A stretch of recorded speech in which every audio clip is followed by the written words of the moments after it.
WHO very concerned about China's COVID situation. Biden tells Zelenskyy it's an honor to be by your side. Raw lithium exports banned in Zimbabwe. UK offers newborns rapid genetic disease diagnosis. Musk will resign as Twitter CEO. Justin Bieber urges fans not to buy his trash merchandise at H&M.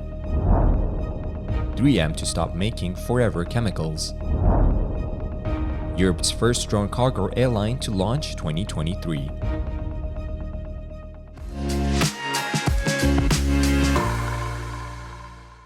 Hello, I'm Johnny. Thank you for joining us on FUNDAY News. It's Thursday, December 22nd, and here are your top stories.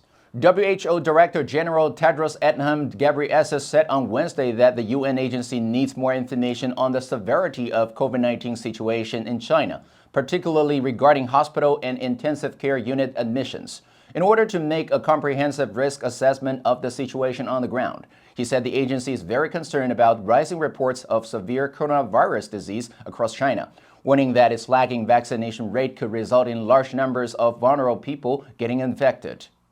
Good morning, ladies and gentlemen, and first of all, let me congratulate you on reaching WHO Emergencies Chief Dr. Michael Ryan said the explosive surge of cases in China was not exclusively due to the lifting of many of the country's restrictive policies, and that it was impossible to stop transmissions of the Omicron variant. He said, vaccination is the exit strategy from Omicron. Beijing did agree to allow a shipment of the BioNTech Pfizer vaccine to be imported. He added that while China has dramatically increased its capacity to vaccinate people in recent weeks, it's unclear whether that will be enough.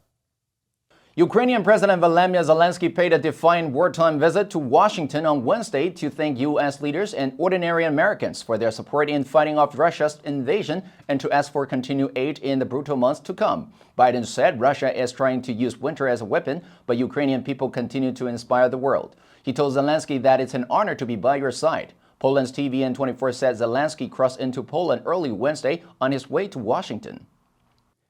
TVN24 showed footage of what appeared to be Zelenskyy arriving at a train station and being escorted to a motorcade. TVN24 said the video, partially blurred for security reasons, was shot in Przemysl, a Polish border town that has been the rival point for many refugees fleeing the war. Officials, citing security concerns, were cagey about Zelenskyy's travel plans. But a U.S. official confirmed that Zelenskyy arrived on a U.S. Air Force jet that landed at Joint Base Andrews, just outside the capital from the Polish city of Rzeszów. Zimbabwe has banned the export of unprocessed raw lithium with immediate effect as part of the efforts to have the key raw material in electric vehicle batteries processed locally. Zimbabwe Mines Minister Winston Chitando said no lithium-bearing ores or unbeneficiated lithium whatsoever shall be exported from Zimbabwe to another country without written permission. Deputy Mines Minister Polite Kambamura said mining companies that are building processing plants will be excluded from the directive. Kambamura said, "We want to see lithium batteries being developed in the country." Bloomberg reported China's Chengxin Lithium Group and Sinomine Resource Group are setting up a joint venture to explore for the metal in Zimbabwe, while Zhejiang Huayo Cobalt plans to invest $300 million to develop its Arcadia lithium mine. In July, the southern African country announced plans to introduce royalties on lithium producers from next month and ban the exports of unpolished granite. Starting next year, the UK's Newborn Genomes programs will sequence the complete DNA of 100,000 newborns so that rare genetic disorders impacting babies can be better diagnosed and treated. The project is the first time that whole genome sequencing has been offered to healthy babies by the UK National Health Service. It will screen for around 200 disorders, all of them treatable. The Newborn Genomes program is thought to be the biggest study of its kind in the world. If successful, it could be rolled out across the country.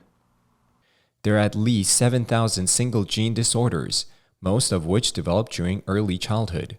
Families with rare genetic diseases, children often endure years of tests and uncertainty before they receive a diagnosis, as symptoms can develop slowly. By the time a diagnosis is confirmed, avoidable damage may have been done. The list of genetic conditions which will be included in the new screening program has yet to be finalized, but each of them will have a treatment which could alleviate the disorder. It starts with one thing. In the end, it doesn't even matter. Better world, better world. Welcome to Gilgil, California. Miracles, but miracle has happened tonight. Pray I'll be missing you. Heal the world, make it a better place for you and for me and the entire human race. There are people dying, but I can't wait for the leaving, make a better place. Elon Musk confirmed he will step down as chief executive officer of Twitter after finding a successor, though he plans to retain control over the company's engineering teams. After losing a straw poll, he posted it on the social media sites that asked whether he should relinquish his role as head of the company. Musk wrote on Twitter, "I will resign as CEO as soon as I find someone foolish enough to take the job." Musk went on to write, "After that, I will just run the software and service team." Last Sunday, Musk ran a poll asking his followers whether or not he should step down as CEO of the social platform. More than 17.5 million people voted in the poll, with 57.5% voting in favor of him stepping down. Musk followed up the poll with tweets saying, "As the saying goes, be careful what you wish, as you might get it. And those who want power are the ones who least deserve it." CNBC reported, citing unnamed sources, the search was already ongoing before Musk's poll on whether he would step down. Singer Justin Bieber accused retailer Hannes and Moritz AB of selling clothing depicting him without his consent.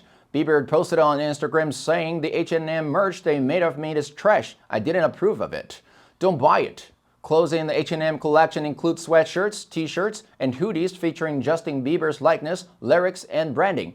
A representative for H&M said the company followed proper approval procedures for the collection.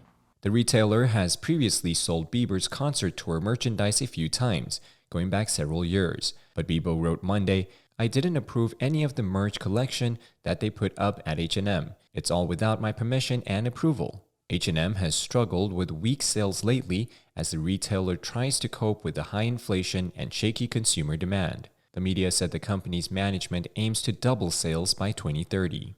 3M said it will stop making and using so-called forever chemicals, common materials that are used in many everyday items, including food packaging. In announcing its decision, 3M Chief Executive Mike Roman said the company, which makes tens of thousands of industrial and everyday products, would honor current orders but stop making the chemicals by the end of 2025. It is also planning to phase out use of the substances in its own products by the end of that year. The so-called forever chemical substances, known as per and polyfluoroalkyl substance, or PFAS, has been linked to a range of health problems including cancer. Researchers have long been concerned about the chemicals because they do not break down under normal environmental conditions. They have been found in dangerous concentrations in water, soil, and food, and can also linger in the body. 3M said it currently generates about $1.3 billion in sales each year by making the chemicals. Dronamics, Europe's first licensed drone cargo airline, is building a fleet of long-range, fuel-efficient drones and plans to launch commercial operations in Europe in 2023. Its flagship Black Swan drone has a 16-meter wingspan, can carry 350 kilograms at a distance of up to 2,500 kilometers, and operates with 60% lower carbon emissions and at half the cost of alternative modes of transport like air freight. This service will provide same-day shipping over long distances for a variety of industries, from pharma to food. The founders from Bulgaria plans to start providing drone cargo freight service next year with a sustainable same-day delivery service for items like e-commerce goods, perishables, spare parts, and medical supplies. They've partnered with Cranefield Aerospace Solution to integrate hydrogen fuel cell technology into the Black Swan drone and Zero Petroleum to supply Dronamics drones with fossil-free fuel. The company has made satellite-controlled drones that makes delivering packaging internationally a reality.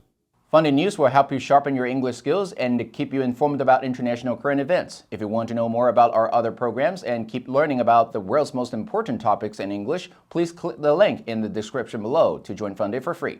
I'm Johnny Wu, your host. I will see you next time.